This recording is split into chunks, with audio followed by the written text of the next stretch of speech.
മലക്കപ്പാറയിൽ 4 വയസ്സുകാരന് നേരെ പുലിയുടെ ആക്രമണം. മലക്കപ്പാറ വീരാൻകുടി ഉന്നതിയിലെ ബേബി രാധിക ദമ്പതികളുടെ മകൻ രാഹുലിനെയാണ് പുലി പിടിച്ചുകൊണ്ടുപോകാൻ ശ്രമിച്ചത്. ഇന്ന് പുലർച്ചെ 2:45ഓടെയാണ് കുടുംബം ഉറങ്ങിക്കിടന്ന കുടിലിലേക്ക് പുലി എത്തിയത്. കുട്ടിയെ വലിച്ചു കൊണ്ടുപോകാൻ ശ്രമിച്ചെങ്കിലും മാതാപിതാക്കൾ ബഹളം വച്ചതോടെ പുലി ഓടി രക്ഷപ്പെടുകയായിരുന്നു. പുലിയുടെ ആക്രമണത്തിൽ പരിക്കേറ്റ കുട്ടിയെ ചാലക്കുടി താലൂക്ക് ആശുപത്രിയിൽ പ്രവേശിപ്പിച്ചു. അത് എന്തുണ്ടായെന്ന് പറഞ്ഞിട്ടുണ്ടെങ്കിൽ പുലി ഇങ്ങനെ സ്ഥിരം നടക്കണ്ടായിരുന്നു അതിലൂടെ. അപ്പം ഒരു ദിവസം ഇന്നലെ രാത്രി ഇത് കയറി വന്നു. രാത്രി കയറി വന്നു കഴിഞ്ഞിട്ട് ഇവനെ വന്ന് പിടിക്കലും ഞാൻ എണീക്കലും ഒപ്പമായിരുന്നു. അപ്പോഴത്തേക്കും വന്ന് പിടിച്ച് സാധനം കൊണ്ടുപോയി. ഞാൻ എണീറ്റു, പെട്ടെന്ന് ചാടി എണീറ്റ് പുലിയുടെ പുറകെ പോയി.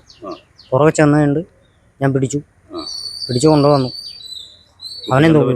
കുട്ടീനെ നമ്മുടെ തലയ്ക്ക് നല്ല മുറിവുണ്ട്, ഇവിടെ ഒരു മുറിവുണ്ട്, പിന്നെ ഇവിടെ ഈ സൈഡിൽ മാന്തിയതായിട്ട് ഒരു മുറിവ്. പിന്നെ ഞങ്ങൾക്ക് എന്നാന്ന് പറഞ്ഞിട്ടുണ്ടെങ്കിൽ ഒരു ആധാർ കാർഡില്ല, തിരിച്ചറിയൽ കാർഡില്ല, റേഷൻ കാർഡില്ല, ഇതൊക്കെ സ്വന്തമായിട്ട് വീട് പോലില്ല. അപ്പോൾ അതുകൊണ്ടാണ് ഇങ്ങനെയൊക്കെ സംഭവിക്കുന്നത്.